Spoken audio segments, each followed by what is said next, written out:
Presidente Luiz Inácio Lula da Silva, como todos nós já sabíamos, nós brasileiros, confirmou a indicação do advogado Cristiano Zanin para o Supremo Tribunal Federal. Peço para a produção colocar o vídeo do Lula falando, fazendo o anúncio. A terceira coisa, o Zanin. Você já esperava que eu indicasse o Zanin? Eu acho que todo mundo esperava que eu fosse indicar o Zanin, não só pelo papel que ele teve na minha defesa, mas simplesmente porque eu acho que o Zanin se transformará num grande ministro da Suprema Corte desse país. Eu conheço as qualidades como advogado, conheço a qualidade dele como chefe de família e conheço a formação do Zanin. Ele será um excepcional ministro da Suprema Corte, se aprovado pelo Senado, e eu acredito que será, e eu acho que o Brasil vai se orgulhar de ter o Zanin como ministro da Suprema Corte. Aí, o vídeo do Luiz Inácio, né, fazendo a indicação do advogado Cristiano Zanin. Eu já esperava. Paulo Figueiredo. Antes de mais nada, queria agradecer as pessoas que estão interagindo conosco aqui no chat. Às vezes você me vê olhando aqui para o canto das pessoas. Paulo não está prestando atenção, deve estar jogando paciência, deve estar não é isso, não. O Paulo Figueiredo está aqui lendo atentamente o que as pessoas estão dizendo no chat. Porque eu aprendo com as pessoas também, ouço os comentários dela. Quando me xingam também eu gosto. Quando me elogiam, eu gosto também. E é essa forma de interação, de programa ao vivo que a gente tem no YouTube, que é absolutamente fantástica. Isso a gente não tem na televisão. Muitas vezes, em algum programa na Jovem Pan que não tivesse o chat, às vezes não tinha, eu ficava... mas eu quero, cadê o público? Então, agradecer as pessoas que estão interagindo aqui com a gente, elogiando. Os que mandam superchat, a gente fica mais feliz ainda. Mas o chat comum... é legal também, as pessoas participando aqui com a gente. E a gente vê, Paulo, rapidinho, antes de... que não é... São pessoas do Brasil inteiro e de várias partes do mundo que estão aqui. Tem um pessoal do Japão, pessoal de Barretos, Belo Horizonte, Minas Gerais, e a gente fica muito feliz pelo nosso programa. Braddock Show tá chegando em várias partes do mundo. Tem que tomar cuidado só na hora de mandar um abraço para as pessoas, porque isso tem uns nomes engraçados aí, que às vezes as pessoas estão caindo nos programas esportivos. Tá bom. Cuidado aí com o abraço do Jalim Rabei, da Índia, né? Cuidado com esses abraços aí, meio... Não, pode deixar. Tá? Só vou deixar essa dica para você, viu, Marcelo? Tá bom. Olha lá, manda um abraço pra gente, a RB Silva. RB Silva, você dá pra tem o... Vocês lembram do ministro da Dilma? Como era o nome dele? O ministro da Dilma, foi a AGU da Dilma. Cardoso. Zé Eduardo Cardoso, dizendo do grande jurista Tomás Turbando.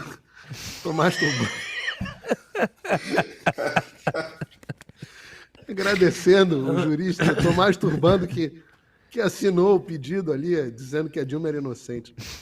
Eu vou lembrar de novo, hoje eu vou falar do impeachment da Dilma de novo no próximo comentário, quando a gente for falar da situação política. Agora, voltando ao mundo da seriedade, para a gente falar agora do caso em tela da indicação do Zanin, eu vou ler para vocês. Eu sou uma pessoa... Eu sou um pouco mais velho que vocês, eu tenho mais de 4 anos de idade, então eu vou me lembrar de uma notícia, nem 4 anos, 3 anos, de 29/4/2020, quando, eu vou ler aqui, ministro do Supremo Tribunal Federal suspende nomeação de Alexandre Ramagem para diretor da Polícia Federal. Embora a lei diga que é prerrogativa do presidente apontar o diretor da Polícia Federal, o Alexandre de Moraes, vou ler a notícia do G1, o ministro Alexandre Xandão suspendeu a nomeação de Alexandre Ramagem para a diretoria da Polícia Federal. Ramagem, que é amigo da família Bolsonaro, foi escolhido pelo presidente da República para chefiar a PF, blá, blá, blá, blá, blá, blá, blá. E aí, ao suspender a nomeação, Moraes citou alegações de Moro e afirmou que é indício de desvio de finalidade, inobservância aos princípios constitucionais da impessoalidade, da moralidade e do interesse público. O desvio de finalidade, está aqui dizendo o G1, ocorre quando um ato do poder público não atende aos princípios que deveria obedecer. E aí eu tomei o cuidado de procurar a própria decisão do Alexandre para ver o que ele disse. Ele disse assim: o princípio da impessoalidade está diretamente relacionado com o princípio da supremacia ou preponderância do interesse público, também conhecido por princípio da finalidade pública, consistente no direcionamento da atividade dos serviços públicos à efetividade do bem comum e constituindo-se em verdadeiro vetor de interpretação do administrador público na edição dos atos administrativos. Peraí. Então quer dizer que a finalidade tem que ser pública, tem que ser a efetividade do bem comum, diz o Alexandre aqui. E ele continua: por sua vez, o princípio da moralidade administrativa, pelo princípio da moralidade administrativa, não bastará ao administrador o cumprimento da estrita legalidade. Ele deve, no exercício da função pública, respeitar os princípios éticos de razoabilidade e justiça, pois a moralidade constitui, a partir da Constituição de 88, pressuposto de validade de todo o ato da administração pública. As palavras não são minhas, são do Alexandre de Moraes, explicando por que o presidente não pode nomear, ou melhor, por que o Bolsonaro não podia nomear um amigo da família para um cargo. As palavras não são minhas, as palavras são do Alexandre. E aí, já que a gente está falando de palavras de psicopatas e mentirosos compulsivos, eu vou ler aqui agora uma notícia do Lauro Jardim, que fez uma lembrança aqui. Lula na campanha sobre o STF. Colocar amigo é um atraso. Sou contra.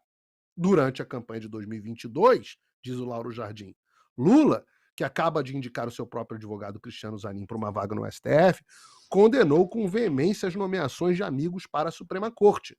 Disse Lula num debate da Band, abre aspas, estou convencido que mexer na Suprema Corte para colocar amigo, para colocar companheiro, para colocar partidário, é um atraso, um retrocesso que a República Brasileira já conhece muito bem. É verdade, ele fez isso, inclusive, com o ministro que abriu e criou o inquérito das fake news, que foi o ministro Dias Toffoli, advogado do PT, amigo deles. Também fizeram isso com outro advogado que tinha reputação para trabalhar para movimentos de esquerda. Estou falando do Fachin. Ele termina dizendo assim: eu sou contra, textualmente. Ou seja, as razões para que o Senado rejeite a nomeação do Zanin passam pela promessa que o Lula fez ao povo, registrada em câmera, e passa pelos princípios que o Alexandre descreveu como fundamentais para a nomeação de um diretor da Polícia Federal. Agora vejam a diferença da gravidade. Um diretor da Polícia Federal tem muito menos poder do que um ministro da Suprema Corte. E mais, a escolha de um membro do Executivo, ela pode ser desfeita no minuto seguinte. Agora, a escolha de um membro para a Suprema Corte do Brasil, uma vez tomada e confirmada pelo Senado, não há mais o que fazer. Sequer o Alexandre, com todo o seu poder, poderia revertê-la. Só que isso mostra como estão alinhados os interesses de Lula e Supremo Tribunal Federal, inclusive a ala do senhor Gilmar Mendes, que é um homem muito poderoso e que fala uma língua um pouco diferente da do Alexandre e diferente da do Lula também. Lembrem, o Gilmar, que tem um QI muito acima da média lá no Supremo Tribunal Federal, uma capacidade de articulação também invejável. O Gilmar era odiado pelo PT. Assim como o Alexandre de Moraes, também eram odiados pelo PT. No entanto, está o Gilmar e os outros do Supremo Tribunal Federal, o Gilmar meio que em nome quase que do Supremo Tribunal Federal, dizendo que é uma maravilha, que o Zanin é muito qualificado. Olha, o Zanin é um advogado, um bom advogado, um advogado respeitado, não tem nenhum problema. O problema evidente quando nós enxergamos que, inclusive, o Zanin não cobrou muita coisa do Lula. No final, agora para a campanha, encheu a burra de dinheiro. Mas reparem como há um suborno implícito. Você me beneficia e me defende, que quando chega lá, eu vou te dar uma vaga no Supremo. Isso é o oposto da impessoalidade. Isso é o oposto da moralidade administrativa. O indicado para o Supremo Tribunal Federal deveria ser a pessoa que mais conhece de direito no Brasil. E não é o Zanin. É claro que não é o Zanin. Então nós estamos vivendo, nesse momento, óbvio, o que vai acontecer com o Zanin lá? O Zanin vai simplesmente atender os interesses do Lula. Lembra, foi esse mesmo Supremo Tribunal Federal, já com outros indicados do Lula, ou da Dilma, ou do Temer, que era vice da Dilma, etc, etc, que livrou a barra do Lula. Em última instância, são estes que vão julgar qualquer caso, ou melhor, quaisquer casos de corrupção ou qualquer outra coisa envolvendo o governo do Lula. No final das contas, uma indicação de um cara mais dele, mais alinhado com ele, é a garantia de impunidade. Não só a garantia de impunidade, como garantia de perseguição dos opositores. Onde vocês acham que os casos do Arthur Lira vão acabar parando? E quando coloca alguém tão próximo, a certeza é de que a mistura indevida dos poderes no Brasil, desse regime que tomou conta do Brasil, está se tornando cada vez mais agravada. Não que Lewandowski fosse uma maravilha, mas era menos ligado do que Zanin. Então nós estamos agora... O cara está nomeando o advogado que tirou ele da cadeia e conseguiu a sua descondenação. O próprio advogado. Olha a gravidade do que está acontecendo.